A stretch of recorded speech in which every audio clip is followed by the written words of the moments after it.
দুনিয়াতে যত অদ্ভুত অদ্ভুত প্রশ্ন সব আপনি মুসা আলাইহিস সালামের মাথা থেকে পাবেন। বিভিন্ন বিষয়ে আল্লাহরে প্রশ্ন করতেন। সাইয়েদনা মুসা আলাইহিস সালাম আল্লাহরে বললেন, আল্লাহ আপনি আমার এমন একটা জিকির শিখাইয়া দেন যে জিকিরটার শব্দ আপনি আর আমি ছাড়া কেউ জানবে না।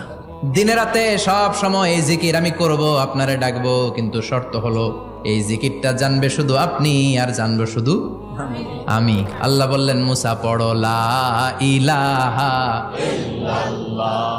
মুসা আলাইহিস সালাম কয়, মাবুদ এটা তো জাতীয় জিকির, সবাই জানে। আমি তো চাইছি এক্সেলেন্ট একটা জিকির, কারো কাছে নাই, শুধু আমি জানবো আর আমি পড়বো। আল্লাহ বললেন, মুসা এই লা ইলাহাকে যদি এক পাল্লায় রেখে দাও, তাম বিশ্ব, সাত আকাশ, সাত জমিনটারে তুলে যদি তুমি আরেক পাল্লায় রেখে দাও, লা রাজাহাত কাফাতু লা ইলাহা ইল্লাল্লাহ, মুহূর্তের মধ্যে লা ইলাহার পাল্লা ভারী হয়ে যাবে। ও মুসা, তুমি যতই এক্সক্লুসিভ জিকির চাও, লা ইলাহার চেয়ে দামি জিকির আমার কাছে নাই।